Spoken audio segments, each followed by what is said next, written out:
guys, what's going on? Happy Monday. Hopefully you guys had a good weekend. We certainly had a good time. Yeah, ran us into the ground, man. Heavy weekend. And no club this Saturday. Yeah, it's closed for a private party. So I guess we're going to Mannequins on Friday. Uh-oh.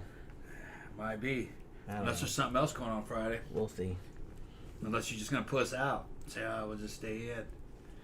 Well, I always like to go out on Saturday more than Friday, but because Friday it's always a big rush, you know. Yeah. Because I'm up early and I'm working all day and we stuff could like do that. movies. Yeah, I mean, I don't know. We'll think about it. It's still like a few days away. Yeah. So this movie here was, I don't remember, one of you guys recommended this one because it was one of the ones that I had written on the list. And this is kind of an interesting one because it's Boris Karloff, but it's actually a British film. British independent film. And it was an American director, but it was made in the UK, like by a British production company. And interestingly, I did not know this either, but for a long time, they thought this movie was lost. Huh. Because they didn't have any prints of it. They couldn't find any prints of it. And then, like, in 1969, I think it was, they found this really shitty, like, Czechoslovakian print that you could barely hear, and it was like super muddy, and a bunch of the scenes had been cut out, but that was like the only copy that they had for a really long time, and they thought that that was it.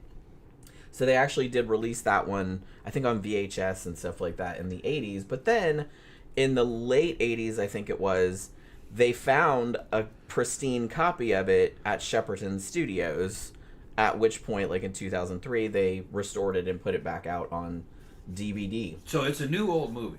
Yeah, like I said, because it was kind of... I mean, never heard of it. I had never heard of it either, and that's probably why. Yeah. I will say that it clearly was made in response to The Mummy, which had come out the year prior. And I think 6 months. Yeah, and I think that Boris months, Karloff, like, I think he was having some kind of contract dispute with Universal, like, briefly, like, during this time period. So he went over to the UK, you know, where he's from, and made a movie over there. It's very much in the vein of The Mummy, of Frankenstein, or like the old Dark House type movies. It's a good movie. It's not as good as The Mummy. The Mummy is a masterpiece, all right. And in The Mummy, Karloff is showing everybody that Dracula ain't shit. Or Dracula ain't shit. That fucking Lugosi ain't shit. That his mummy was superior. And really, in terms of detailed characterization of the mummy, what was his name? The character's name in the Mummy. Artis Bay. Artis Bay. Yeah. He was a lot more complicated than Dracula. It is a great movie. It's not Dracula. Yeah. But it's close. In some ways, beats it. It's just that Dracula stuck. The Mummy didn't. Even when I was a little kid, as much. Not as much. When I was a kid, I thought the Mummy was just something. Was just a monster that chased you around like in rapids. Oh, thought that was the Mummy. Yeah. The sequels were kind of like that. Yeah, the sequels. I thought that's what it was. Just a guy in mummy and bandages chasing you. That's not what it was. He was like that only for a short scene, and then he's a full-fledged undead, reincarnated. Well, actually, no. Just he's an Egyptian sorcerer who's come back to life. And he could talk, and he has a bunch of fucking cool shit and a cool pad that he lives at. And he's kind of like Dracula. A lot more lines than Dracula. So it is, in terms of a villain perspective, Mummy's better. Well, I think it made such an impression on the market. I think it really made Karloff's fucking image boom. I think it succeeded and gave him the cred. And I think they wanted to do that movie again. I think they kind of wanted a sequel to it. But I don't think they had a licensing. So they did this, which is kind of like it. Sorta. Kinda. But he doesn't mummy out. Like, he's not rapture or anything like that. So I kind of like that they just called it the Ghoul because comes back to life. Technically, yeah. He supposedly comes back from the dead, but then you find out, spoiler alert for a very, very old movie that's almost 100 years old, he didn't actually die. It was just a... He had narcolepsy. So he got buried alive. So it was a little bit of a Scooby-Doo ending. Yeah. But, which I think was very common, like with British films around this time period. I will say, too, that not only is Boris Karloff in this, I do have I do wish that Boris Karloff was in it more. Because, like, he's not in it, like, for the pretty much most of the middle of the movie. It's not a long movie. It's only, like, an hour and 20 minutes or something. But it's, like, for the whole, almost the whole middle, second act of the movie, he's not in it because he's dead. And, like, he doesn't come back until, well, dead. And he doesn't come back until later. But I will say that this has an all-star cast. I believe that this was the first film role of Sir Ralph Richardson. Very iconic British stage actor, along with Sir John Gielgud and all of them. I know he's mostly known for stage stuff, but he was in a bunch of movies. I remember him from Tales from the Crypt, not the HBO TV show, but the British anthology movie. He played the Crypt Keeper in that from the 70s. And he was also the Supreme Being in Time Bandits. Also, he was in Dragon Slayer, but I forgot who he played in that. Okay, well, Jen, I didn't catch the part that he didn't come back to life. Yeah, it was just kind of a throwaway line at the end. Throwaway line? Yeah. Which kind of fucking...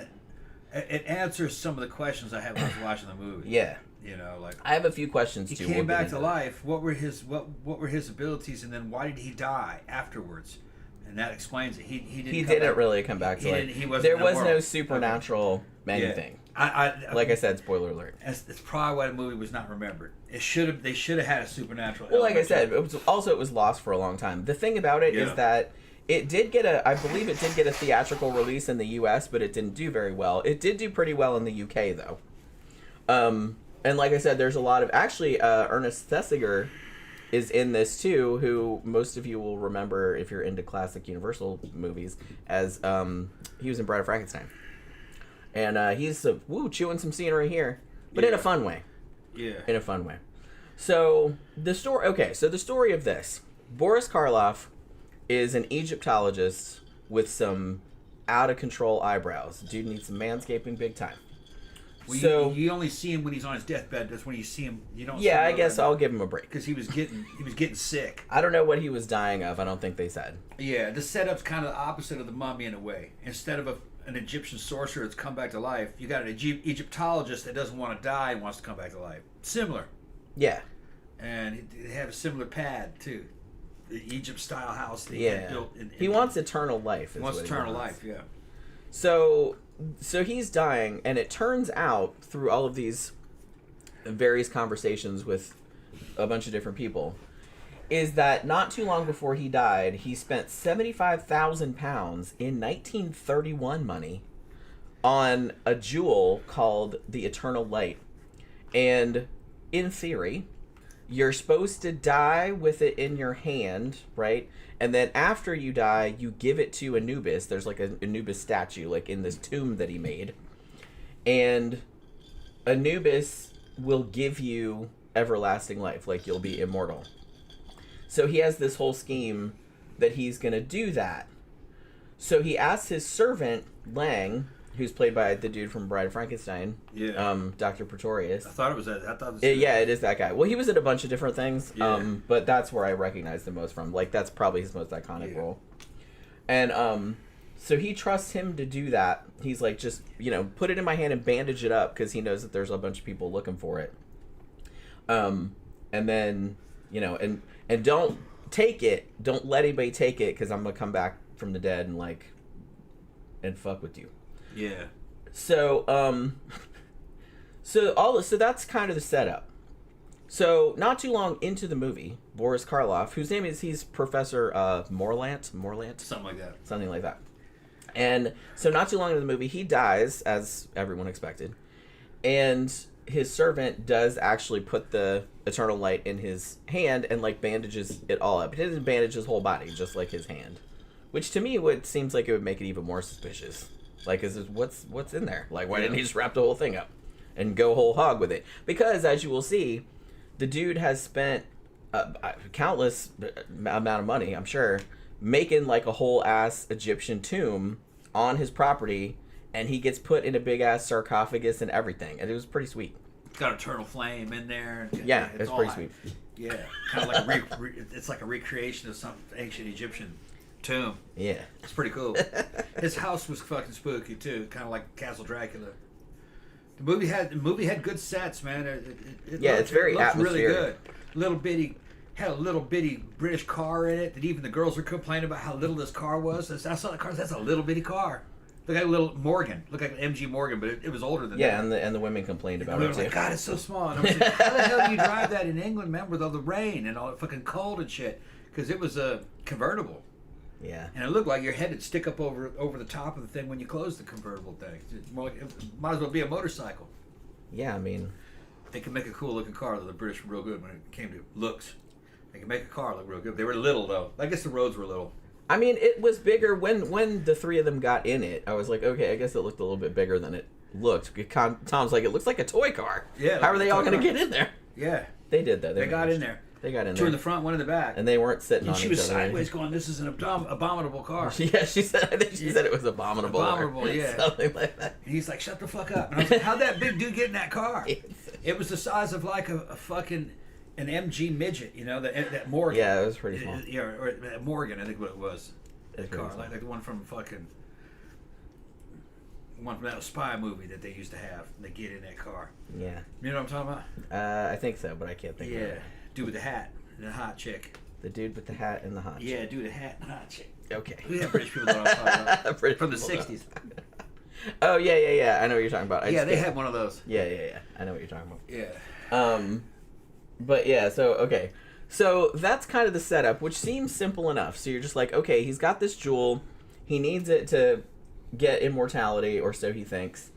And there's also a couple of Egyptians running around who are actually white people playing Egyptians, like with bronze face on, playing Egyptians. Yeah. Who think that they should have it back because he stole it from a tomb, or well, see, Boris Karloff didn't steal it from a tomb. He bought it from the dude that stole it from the tomb, right? I think that's how that goes. He bought it from somebody who stole it. He bought it from somebody who stole it. Yeah. Yeah, because the Egyptian guy at first goes like, "Hey, where is it, motherfucker?" And he's like, "I don't have it anymore." It's like this dude bought it off me. Yeah, the Egyptian occult police were looking for it. Yeah, Trying to get. So their there's a stolen couple of artifact Egyptian back. guys. Yeah. Looking for it, and then there's also the Brad and Janet of the movie, as I call them, who are the normies, I guess, are the people that are put in there to like facilitate, because you can't have a whole movie full of weirdos. I mean, you can. Americans would do it, but for some reason they just, particularly back in the 30s and stuff like that, they were like, well, we have to put a couple normal people in there, regular people. You had to have regular so people they can comment as like the audience stand-in, I Yeah, guess. Like I said, you couldn't just have a whole movie full of weirdos, even though I'm totally fine with that. Well, look at Disney theme park. The entire Disney theme park is built on that fucking premise. Yeah, everything is for the normies. Well, I mean, I think I get it because from a storytelling standpoint, you want like an audience, like I said, like an audience surrogate, to introduce you to a world that's unusual or that you don't know the rules of. Yeah. So you're in that person's shoes. So I get it. But I will say that I could have done without these two characters. Yeah. I don't think they really made that much difference. Who they are is they're two cousins. Yeah. Boris Karloff is their uncle, but they're from like opposite sides of the family, and they hate each other. Yeah. Except, so you know, at first, like, because they hate each other, they're going to end up getting into a little bit of a romance, even though they're cousins. But I guess it's not that weird. I don't think they're that close or anything. Yeah, they're two cousins that are hot for each other. Yeah. And their servant girl. Yeah, she's the maid. When I looked up her, because I was like, what is that other woman's deal that lives with Betty, the cousin? And it says roommate. So maybe they're just friends. Maybe. I thought she was a servant. I thought she was. Yeah, I thought it was the Scottish maid. Or like a maid, or like her lady in waiting, or whatever the fuck. I don't know. And that woman, the dark-haired woman, is kind of like the comic relief character. Yeah. I also could have done without her, although she did have some pretty funny lines, especially when they all kind of gather at Boris Karloff's house. And one of the Egyptian guys shows up, and he's like looking for the jewel, and he's all suave and everything. And holy crap, she might as well just be like panting over him. She just wants to jump on that D so bad. The Egypttion guy. The Egyptian guy. It's pretty hysterical. But I was like, damn, down, girl. But both of those three characters were just useless, really, to the story. Yeah, I could have done, because there was too many people. They were just like the normie couple from the Black Cat.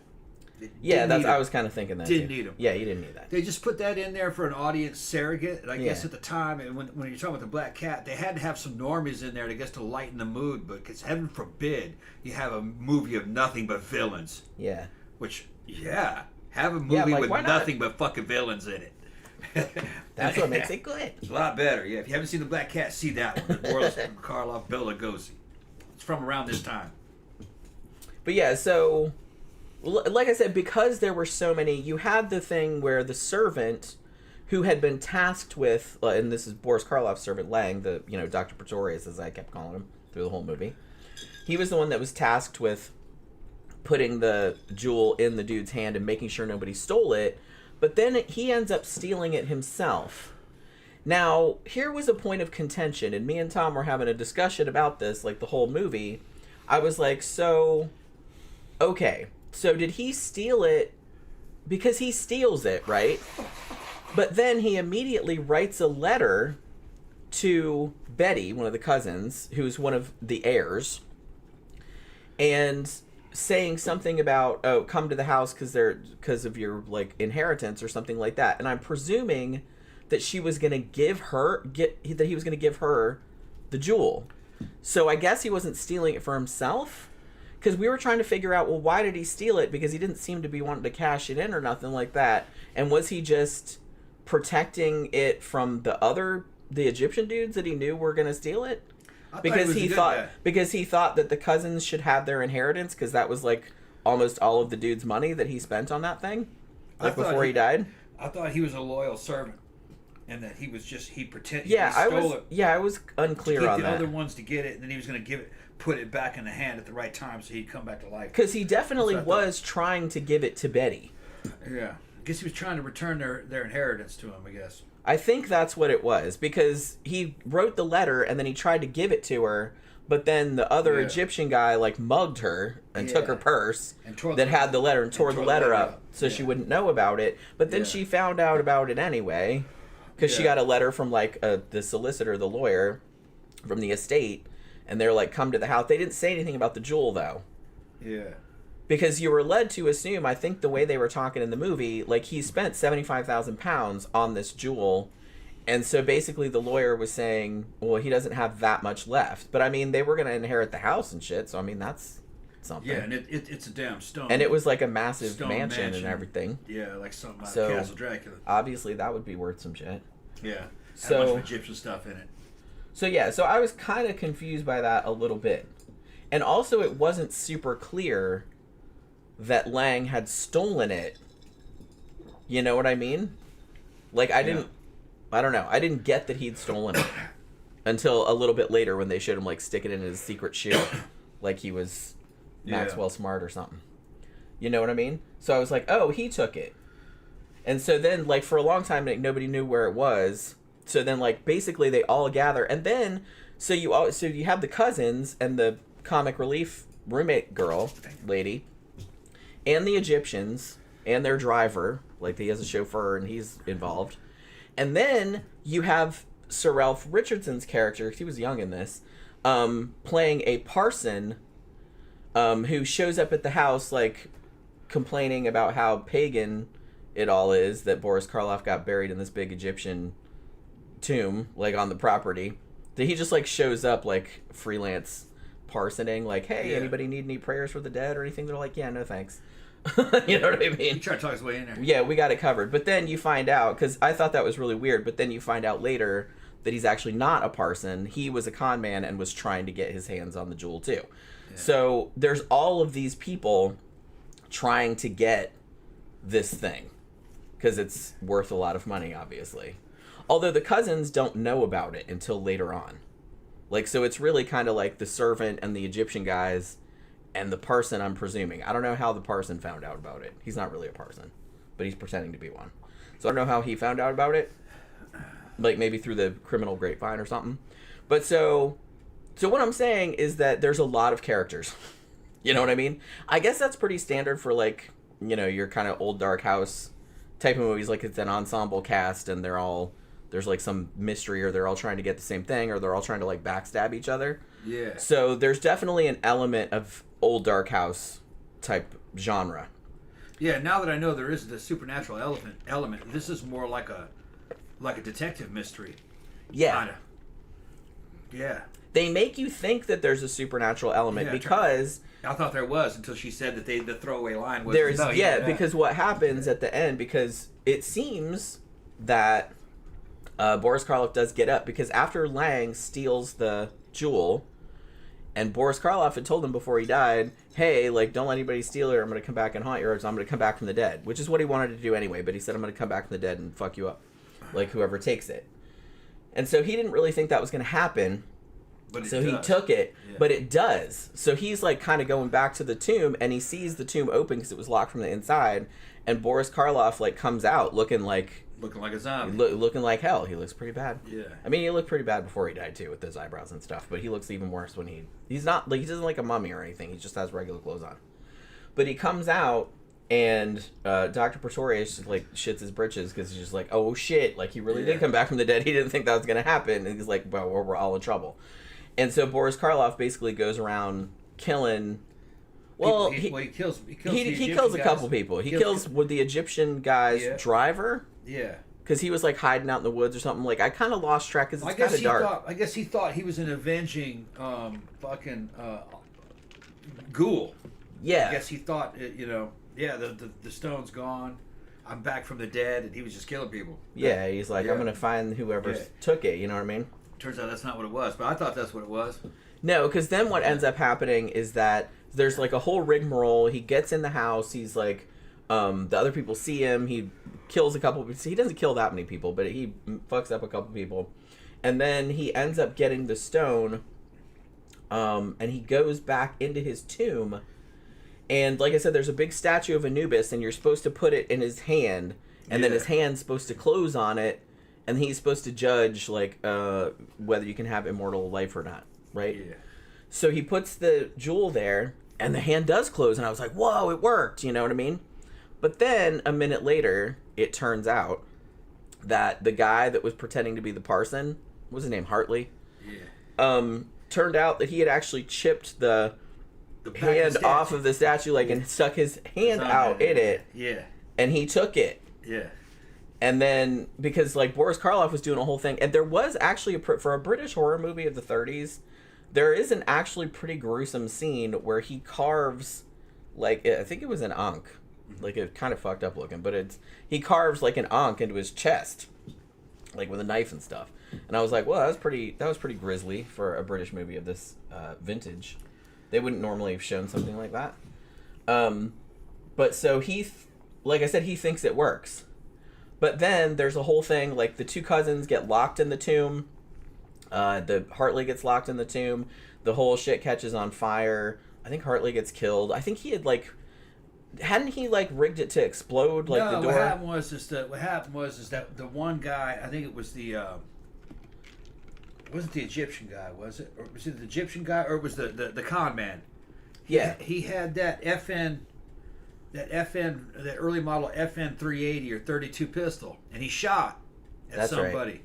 And it hit an oil lamp, an automatic oil lamp. It started to drip oil. Yeah. And it was part of their part of his eternal flame, from the inside of the damn tomb. And it acted kind of like a timer. And eventually it blew up, and a bunch of flame came out and started to burn up the inside of the tomb, and they were locked in it. And that was around the time that explosion happened, and that was around the same time Boris Karloff's fucking character was dying for the second time. Yeah, but really just for the first time. But I couldn't understand what had killed him.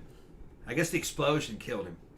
I guess so, yeah. Because why did he die? The explosion, I think I don't remember, I think Hartley, the con man guy that was pretending to be the parson, he was rigging up some plastic explosive or some shit like that, in the door, earlier, but I don't think they showed who it was, so you didn't find out until later who it was that was doing that. Could blast his way out. So he could blast his way out later. Yeah.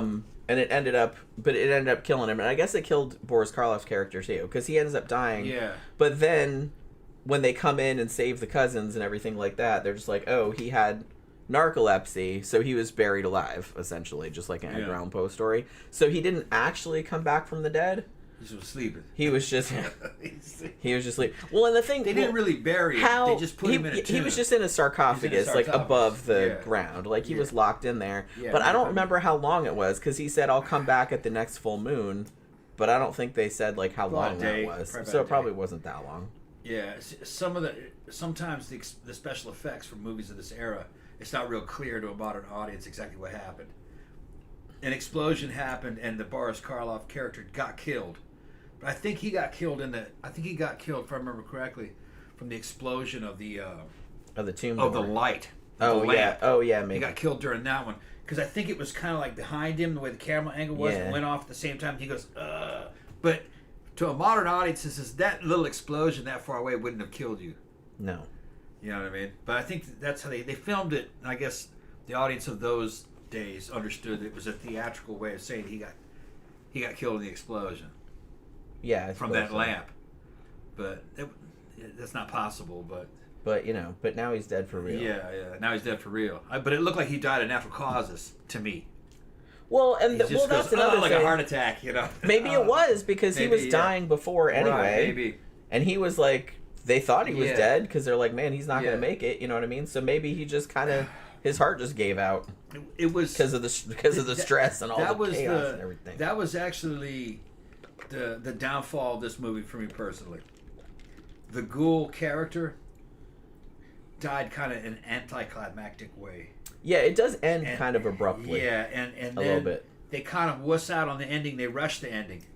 Yeah. And I'm like, that probably isn't originally how this movie was supposed to end. And I have a feeling that they forced it to end that way for some kind of constraint, like budgetary constraint. So, I mean, it's based on a novel, but I don't know how the novel ends. I mean, I think it's pretty loosely based on it. Well, if it was based on the novel, then I would have changed the novel. I would have left the supernatural element in there. I would have had more ghouling going on. There definitely needed to be more ghouling. If it's called the Ghoul, you better have a ghoul in it. And he better do some. It better be wall-to-wall ghoul. Yeah, and he doesn't have to be. But he didn't say anything as the Ghoul. Yeah, he talked when he was alive, before he got put in the sarcophagus. But when he was ghouling out, he didn't say anything. Big mistake. He should have had speaking lines as the Ghoul. That should have been a character. You know? Yeah, I think he should have been in it more. He should have been in it more. And it's Boris fucking Karloff. If you're the Ghoul better be a fucking character in it. If you're gonna get Boris fucking Karloff, put his ass in the whole movie, man. Right. He's like the best thing about it. Right. So I would have sold the movie in a little bit different way. I would have gotten rid of some of the supporting cast. Like I said, streamline the movie. I didn't need the cousins. No. Or Betty, the cousin's you didn't need any roommate. You didn't need any normies Cady, in the movie. I think her name was. You didn't need any normies in the movies. Yeah, we didn't need any of that. Because that was just there for kind of like a little romance subplot and comic relief. Because a lot of the movie was like the two cousins like sniping at each other. And the dude, wow, that dude was a bitch. All you needed was... What a bitch that man was. All you needed was the Egyptologist and him as the Ghoul. His loyal manservant who's trying to get the fucking diamond to the rightful heirs, the Egyptian occult mob, the fucking con man. Yeah, you could put the con man in there too. Yeah, the con man, and then the drivers and the muscle that they had. That's enough. That's all you need. You didn't need the cousins. You got a whole movie of basically bad guys. Yeah, that's basically what you need. That's all you need. Although it could have been clearer that Lang, the servant, was a good guy. Yeah. I'm still not entirely sure he was a good guy. No, he was a bad guy because he was lied to his boss. He did. He lied to his boss, and he thought he was doing the right thing. He thought the boss was crazy and all this. Yeah, in his defense, he was he was pretty Christian-y. Yeah. And he didn't think that the Egyptian shit was gonna work. Yeah. Which technically he was right. It didn't. Right. The weird shit happening to the contrary. So he was right about that. So he just thought, man, you're screwing your heirs out of their inheritance because you bought this thing that's not going to do jack shit. You know what I mean? So I can kind of see where he's coming from, even though I guess he didn't really technically have the right to do that. But so his heart was in the right place, I think. But everybody else... I don't know. You can't really blame the Egyptians either because it's they wanted that shit back. They wanted that shit back. It was stolen from them. So, they had every right to want to get it back too. Yeah, they would have been considered bad guys in the movies. The only straight up bad guy was the pastor, like the guy Yeah. pretended to be a priest. Yeah. Because he was just a Yeah. con man pretending to be a priest so he could get in there and get his mitts on it. Yeah. So he was like like I said, I don't remember how he found out about it. In this era, they didn't like any kind of moral ambiguity. It had to be white and black and white. If you were a bad guy, you had to Right. get punished. You couldn't get away with it. And directors and storytellers of the time hated that shit. There was all kinds of shit they had to put up with in these. They did that up until the 60s. So they forced them to put these characters in the movie to try to have fucking moral clarity. Yeah. But that's not what they wanted. They wanted moral ambiguity. They wanted whole movies of bad guys. Yeah. Or people, some people not bad as others. Because that's the way life really is. Yeah. You know, they More wanted that. realistic shit. Yeah, but no, early theater had to be some kind of moral lesson. I think I even mentioned on, and speaking of Boris Karloff, I've been reviewing his TV show Thriller, which is kind of like, you know, suspense type stuff, and that was in the early 60s, and all of those stories all end like that too, like where if somebody does something bad, they have to get comeuppance at the end. They can't get away with it. Yeah. And it's funny because like one of them, you thought they got away with it, and then Boris Karloff comes on as a little coda at the end, and it's just like, oh no, they died in a car accident, blah blah blah. You know what I mean? Like they had to get punished. They had to put that in there. So even up until the 60s, probably drive them crazy too. Nobody could get away with anything. Yeah. You know what I mean? Or it was like really frowned upon to let bad guys get away with anything. But yeah, so I kind of feel like this one, it's really like cool, really atmospheric. I love Boris Karloff in it. I wish he'd been in it more. The dude playing Lang was, like I said, chewing the scenery, as he does. That's kind of his thing. But it was pretty entertaining. Like he was pretty entertaining. And I liked the whole everybody trying to get the jewel kind of thing. Like I said, I don't think it needed the cousins or the friend of the cousin. Like, cause why did she even come along? She didn't have anything to do with anything. She was just that girl's maid or friend or something, and she's just like, hey, I'm gonna come too, okay. And then she was just like on there fogging up on the Egyptian guy, like just simping on him really hard. And then, although that was pretty funny, like, cause I guess he was trying to, I don't know if he was just trying to be nice or if he was trying to get information out of her or something like that, because he was actually being all suave and, yeah, I am a sheik and I have a white horse and all this other kind of shit, because she was, you know, fantasizing about all this stuff that she'd read or whatever. And then, like, at the end, like, he just basically smacks her and is like, get out of my face. You know what I mean? Yeah. Like, so I thought that was actually pretty funny. So they did actually have some funny lines, but that's another thing, too. I kind of feel like a lot of horror movies from this era felt like they had to have comic relief. I'm like, you really don't need that, you know? All in all, it was a pretty good movie. Yeah, I was actually quite entertained. It was actually very well made. The acting's good. The sets are really good. It's really good at setting tone. It does kind of have kind of a creepy tone to it. Shit does happen in it. I would have, you know, everybody would have done this movie in a different way nowadays, but it is what it is. It's a Karloff flick. Yeah, it's all right. Yeah, I mean, it's not one of his best ones, it's but not The Mummy, it's not The Black Cat. But it's definitely worth watching if you're into Boris Karloff. Yeah, like I said, I do wish he'd been in it more, because he's pretty much absent for the whole second act. Like, is at the beginning, like, he's dying, so he's just like in bed and, hey, wrap the thing in my hand and knowing everything. That they thought that they lost this movie, that kind of makes it interesting. Yeah, so it's really that's what I mean. They didn't even have, and like up until the 80s, all they had was a really really shit copy print of it that had like 8 or 9 minutes cut out of it. Wow. And they thought it was gone, like they couldn't find it, but then they just happened to find like a pristine print of it in London, which happens sometimes. So there's a lot of gone movies. A lot of movies are missing. And sadly, and I think a lot of it is because, well, they shot a lot of it on silver nitrate stock back then, which is really flammable. A lot of the a lot of the American stuff was very forgettable bullshit too. Yeah, because they a rehash of other movies. They cranked out. Shit. I mean, like I said, people talk about the good old days and stuff like that, but man, they cranked out like cheap ass movies back then all the time. Yeah, we don't have all the movies. And most of them are lost. Yeah, and they just didn't save them. And evidently, people saw them just said they were just forgettable junk. I think we have most of the good ones. One of the ones that I know they want to find is they want London. I think it's called London After Midnight. Yeah, they want that one. I think there's like pieces of it, but they don't have the whole thing. There is no real Phantom of the Opera. There's about 7 different versions of it, and the real first versions of it are long gone. Yeah. That was a weird movie that was just pieced together, and it was improved over and over again over time. Because they were playing it for a long time, and it started out as a silent movie, and then it went to a talkie movie, and then I think they hand colored parts of it, and there's a bunch of different versions of that movie, and a lot of the original stuff has lost. It was just they go, now let's change that, and they cut that section out, put a new section in place, and then they'd lose the original piece that they threw out. I think there's like 7 different edits of it out there right now. Yeah. And some of it, like there's a big famous scene, one of the famous scenes from Phantom of the Opera. There's a guy who's walking towards you in a cave, and you can see he's saying something. And like, what the fuck is that guy saying? But there's no audio, just music. Yeah.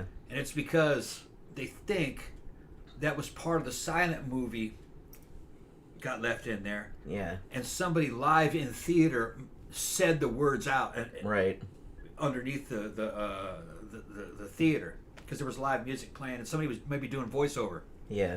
And it was something introducing the movie to the audience. Weird, and it's somehow still in there with no audio track.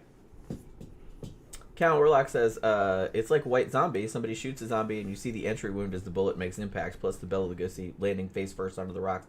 Yeah, I've been wanting to review White Zombie for like a while. I don't think we've done White Zombie. We probably should. And then High Desert said, I should watch more of these classic movies. Yeah, it's like, I don't know. I really dig them. You know, you got to put yourself in the headspace. This one is, like a lot of movies from this era, is very theatrical. Like I said, especially the cousin characters are way over the top, like way stagey. Yeah. The other actors not so much, but those 3 definitely are. So, like, I guess they were supposed to be funny. To this day, the best one of this era is the Black Cat.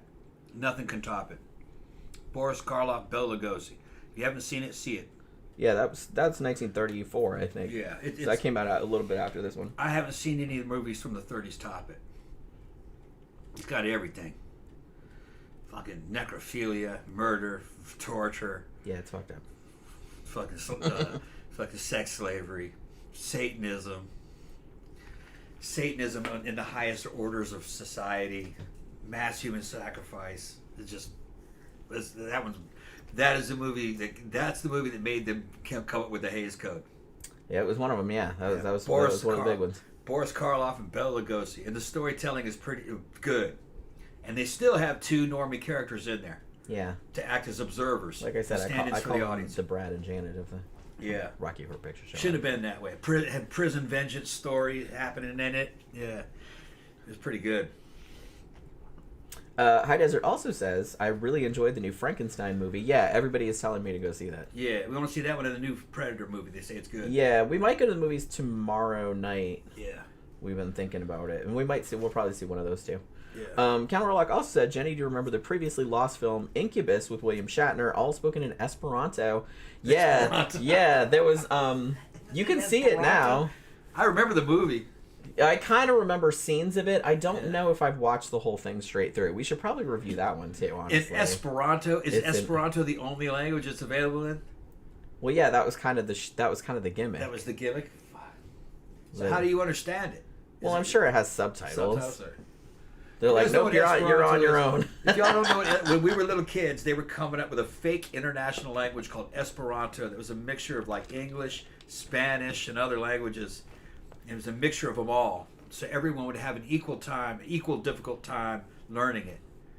They didn't realize that English would just become the international language, because the internet had a lot to do with it. Yeah, I mean, it was a noble effort, but... Yeah. Because when we were little kids, the international language was French. Yeah. And then that went defunct, But it was French for about 100 years, I think. Well, I think English and French are still kind of the main languages that, all scientific papers and stuff that are put out in. And as far as I'm aware. Let me see. Counterlock says, the Ghoul and White Zombie are like companion pieces. Yeah, I've seen White Zombie a couple of times, and I don't think we've reviewed that, and we probably should. MSN. I'm not even gonna pronounce that name. Boris Karloff and Bela Lugosi in any movie was a great combination. Yeah, I always liked seeing the two of them together. And like I said, I think Black Cat was the best collaboration of theirs. He said, "Oh, Incubus was in black and white." Yeah, that's right, it was. Yeah, Counterlock said Sci-Fi Channel restored Incubus, but it was only the French subtitles cut that was found. Huh. Okay. My French is not good. I took French for 4 years, but my French is not good enough. So, like, I can probably understand about 20% of How's it. the time you're in there? Yeah. Cutting up. How you guys doing? Yeah. Oh, Ms. Namakawa. Okay. I couldn't parse it out because I'm kind of stupid. I can't see all that good. But yeah. So, but yeah, I actually thought it was really interesting that this had been lost for such a long time. I didn't realize that it. That's probably why I never heard of it, because I love Boris Karloff and I've seen a lot of his old movies, but I just never heard of this one. So, Count Orlok recommended it, and that was like pretty awesome. I like doing the classic movies, Yeah. This one's just actually run out of them. That's the only problem. This one's on Amazon Prime. I think it's also on Tubi, and I think somebody put a restored version up on YouTube also. Yeah, it's free. So yeah, we watched it on Amazon Prime, like, because we have that, but you know what I mean. Klaus says, so when I went to sound school, we learned about a horror movie from 1927, Nosferatu. Yeah, Nosferatu is... Actually, that was 1922? I thought it was 1922. It's older than 1927, I'm pretty sure. Yeah, and we weren't supposed to have it. It was ordered destroyed. Yeah, it's copyright violation. Because it's a copyright violation of Dracula. Yeah, somebody saved a good copy of it, though, and then revived it later. Because Bram Stoker's widow sued them. Yeah, the remake that came out a year or so back is excellent. Really good. Yeah. But I mean, it is essentially the Dracula story. It's just the names are different, the setting is different, and the ending is a little bit different. Yeah. They set it in Germany instead of England and Transylvania. Yeah, and I gotta say, the best of those movies is actually the Spanish Dracula. It's made at the same time that did Bela Lugosi Dracula. It's the same sets. It was just a different crew, and they did a Spanish version with different actors. It's shot better, though. And it's got some extra scenes with Dracula's brides in it. And the guy playing Dracula is different. He just does it a different way. You could see he's doing kind of more like a Max Schreck kind of a Nosferatu kind of version of it. Although, I don't know if he ever saw that movie. Because did those actors see Nosferatu? Because it was ordered destroyed. I'm not sure. No way of knowing. When did it resurface? Do we know? I don't know. Yeah, because I'm not really sure when it came out. It played for a little while, so they could have seen it. But then they saw it. Yeah. But then Bram Stoker's widow sued F.W. Murnau and the crew that had made it because it is Dracula. Yeah. It's just the names are changed and stuff. The Spanish guy playing Dracula, the way he's acting is kind of like Max Schreck. Yeah. But he's got speaking lines. He does a good job. It's just a different take. And what's funny is that certain people were watching the two crews do the versions of it on the same sets. And I don't remember. Some of the people, I think the directors made sure not to look at each other's work. Huh? Do you remember?